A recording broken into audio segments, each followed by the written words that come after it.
నా పేరు జల్లి అమృత అండి. మాది బొబ్బర్లంక, కాకపోతే రావులపాలెంలోనే మేము ఉంటాము.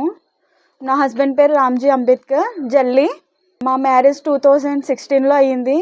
మా 2017లో ఒక పాప పుట్టింది. పాప పుట్టిన కాడి నుంచి కూడా మాకు గొడవలు స్టార్ట్ అయ్యాయి. అంటే అతనికి అబ్బాయి కావాలని అడిగారు.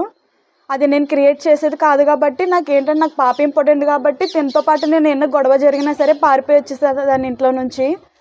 పాపను పెట్టుకుని ఉన్నా సరే తన ఇంట్లో చంపేస్తానని చెప్పి నా అంతటి నేను ఇంట్లో నుంచి పారిపోయేలాగా చాలా ప్రయత్నాలు చేశారు.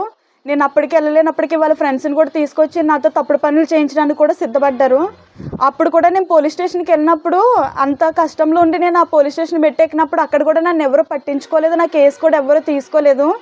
తర్వాత ఏదో అలా 6 years మొత్తం అతనితోటి పాటు ఉన్నా సరే ఈ లాస్ట్ 4 years నుంచి కూడా మా ఇద్దరిని పట్టించుకోకుండా రోడ్డు మీద వదిలేశారండి మొత్తం.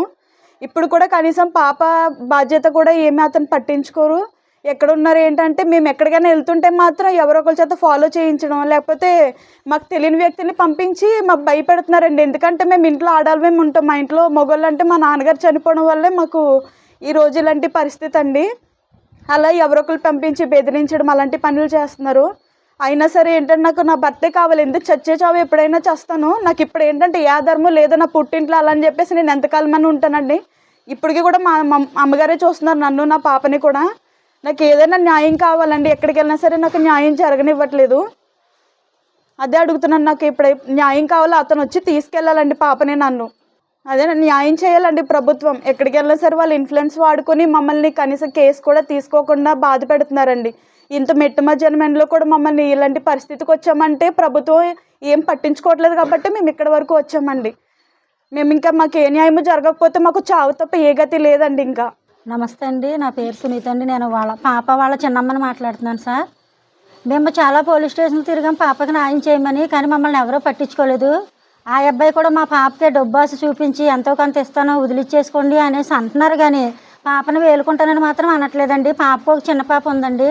మా అక్కగారు కూడా కొంచెం ఒంట్లో బాగోదు. వీళ్ళిద్దరిని పెంచాలంటే కొంచెం కష్టం కాబట్టి ఆ అబ్బాయి, ఈ ఫోటోలో ఉన్న అబ్బాయి మా అల్లుడి గారండి. ఉద్యోగం ఉన్నదన్న ఇన్ఫ్లుయెన్స్ చూపించి అందరిని మా వెనకాల ఫాలో చేసి చంపేస్తాం పాపని, వాళ్ళని చంపించేస్తాం, వీళ్ళని చంపించేస్తాం, వాళ్ళకి కొంచెం డబ్బులు ఆశ చూపించి మమ్మల్ని చంపేస్తాము డబ్బు తీసుకోకపోతే అని బెదిరిస్తున్నారండి. అందుకని మేము ఇక్కడ ధర్నా చేయవలసి వచ్చింది. పోలీసు వాళ్ళు పట్టించుకోవట్లేదు కాబట్టే మేము మీడియాకి ఎక్కవలసి వచ్చిందండి. ఇలా ధర్నా చేయవలసి వచ్చింది. దయచేసి ఈ వీడియో చూడగానే అందరూ స్పందించి ఒక ఆడపిల్ల జీవితం అన్యాయం అయిపోతుందని చూసిన ప్రతి ఒక్కరూ కూడా, మహిళా మండలి పోలీసు వాళ్ళు అవనివ్వండి, మహిళా మండలి సభ్యులు ఎవరైనా సరే దయచేసి ఈ వీడియో చూడగానే కొంచెం స్పందించి మా పాపకి న్యాయం చేయమని మేము కోరుకుంటున్నామండి. నా పేరు అంటే జల్లి కౌసల్య అండి. నా ఇయర్ 80 years అండి. క్లాస్ 3rd class అండి. నాకు మా నాన్నగారు అయితే కావాలండి. మా అమ్మకి నాకు ఇంట్లో పెట్టుకుని అందంగా పెంచాలండి. మాకు మా నాన్నగారు అంటే ఇష్టము. మా నాన్నగారు మాకు కావాలండి.